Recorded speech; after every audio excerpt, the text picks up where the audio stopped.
Greetings, Harbingers. Welcome to Iliaster, PewDiePie's favorite channel, your realm of personal development, stoicism, and cyber alchemy. So, back to an old scenario that I enjoy.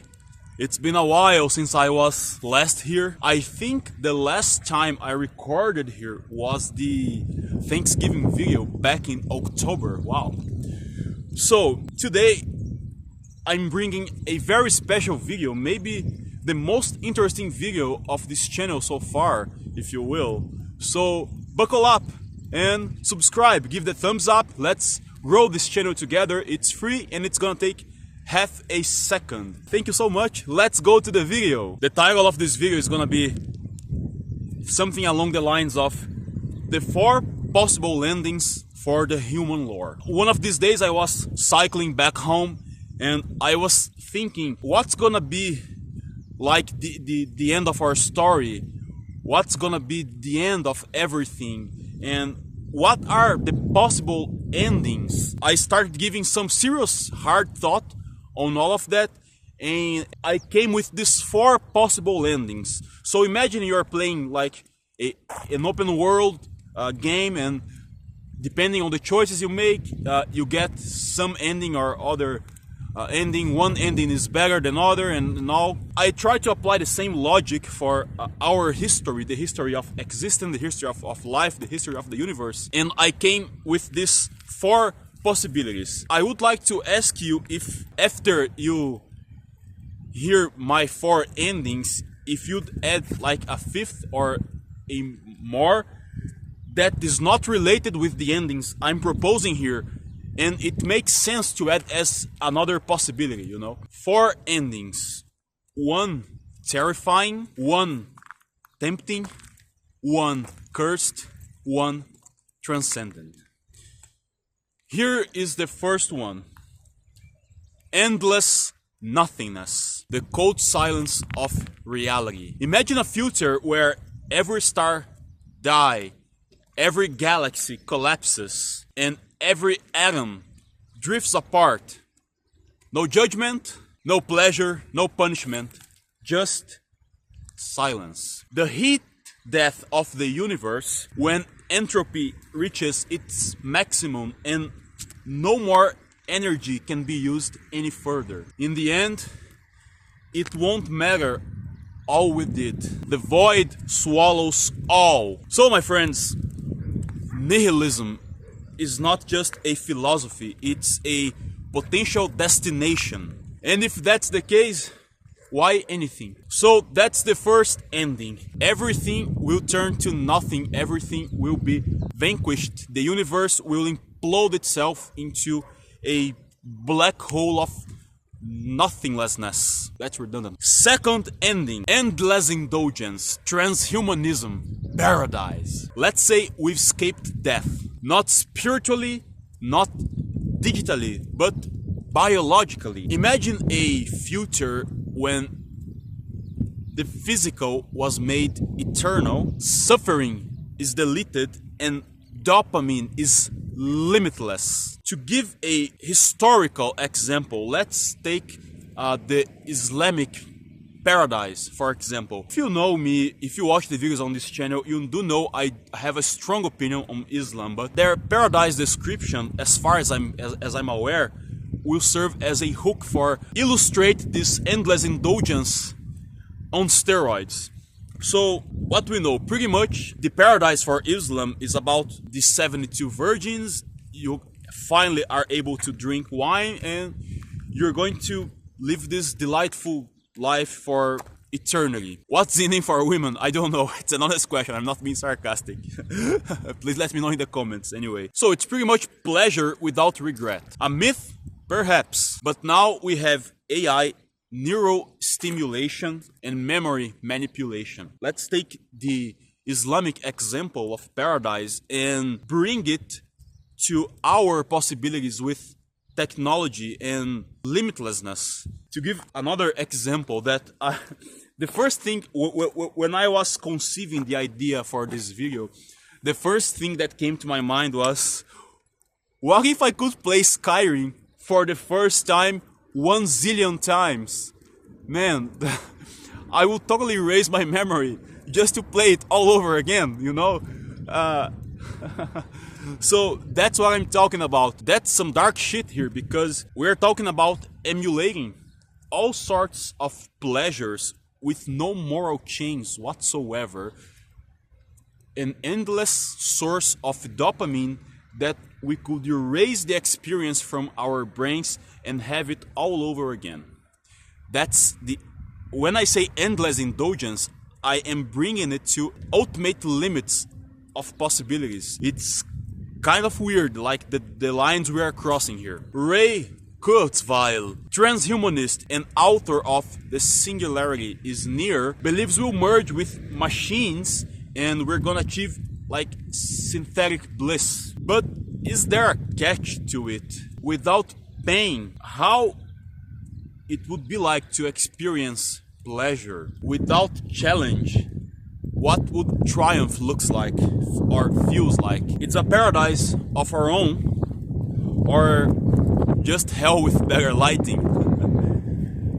So that's the second ending. I imagine like a human in a chamber with some high-tech device attached to their mind, and they can have and stimulate and create all sorts of experience while keeping their body immortal and feeling it as real as it can be in an endless loop of dopamine, pleasure and indulgence with no moral consequences, because it's all happening in one's mind.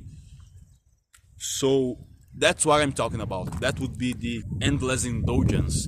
I just remembered Madara, Uchiha Madara tried something like this, of course given the proportions, with I think the name is Tsukinome in the 4th Ninja War in Naruto series. Huh. How about that? The third possible ending for human lore would be endless damnation. You got that right. God hates us all. What if the universe isn't neutral? What if it hates us?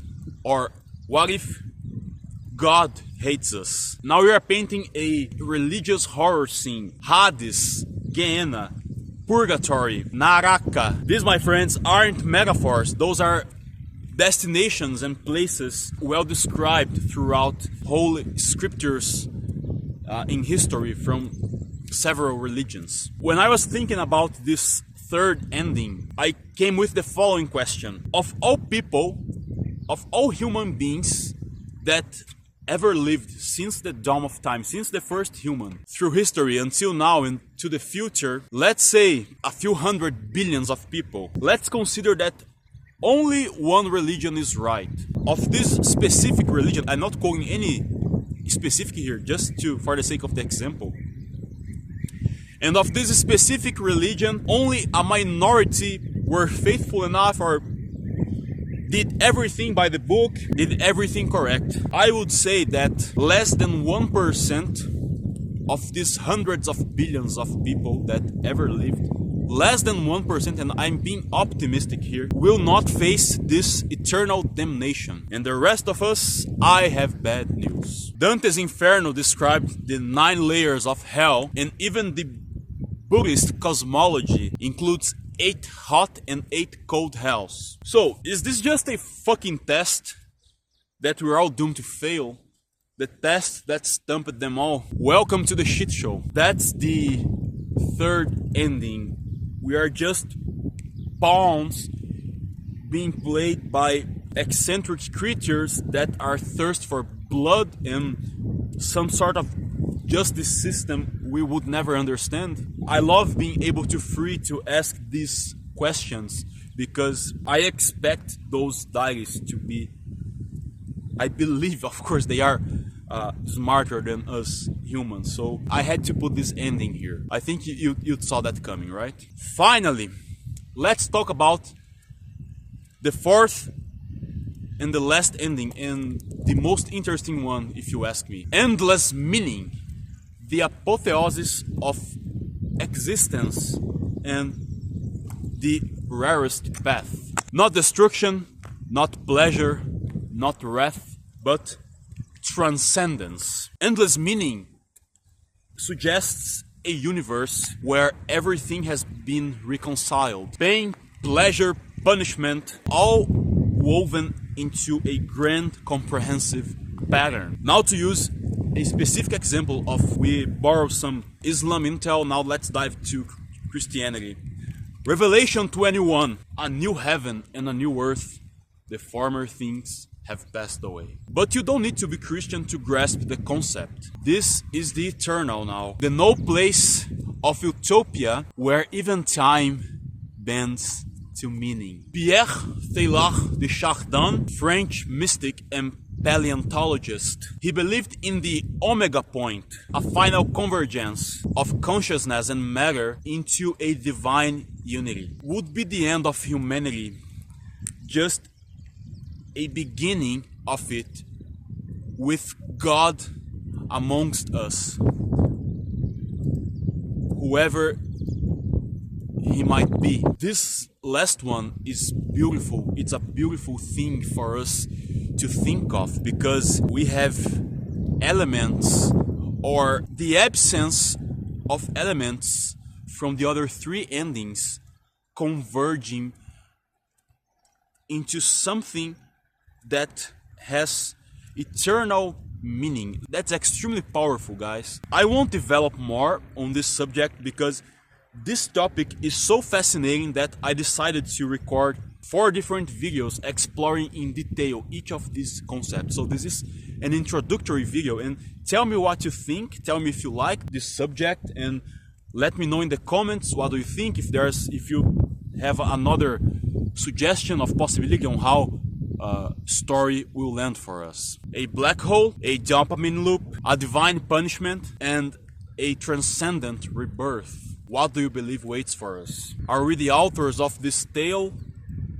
or just characters in someone else's script? Let me know your thoughts, and this is why this channel exists. Some personal take here and somewhat of a little bit of a rant as well. Am I the only one who think that why isn't so obvious that we are asking these questions? Why people aren't asking these questions more, or if they do, I don't know, it's just like in their intimacy, when they lie down to sleep in the pillow with their thoughts. We are too busy to paying bills and feeding the monster, the system that's out there sucking life off of us. I don't know, are we culturized, or I just have the wrong perception? I don't want to sound as smart as, but am I the only one asking these questions? Am I the only one making these reflections? Where are the people to think and to ask and to make these reflections? I tell you all this because, you know, I'm alone all the time, pretty much making these reflections. And after many years, I decided to bring here to YouTube, showing my face, or almost my face. Anyway, I'm really happy with the outcome of this video, and I will record a more detailed version of each ending. Subscribe to the channel, give the thumbs up, and let me know I'm not alone in the comments. Thank you so much. See you in the next video. El Psy Conguru.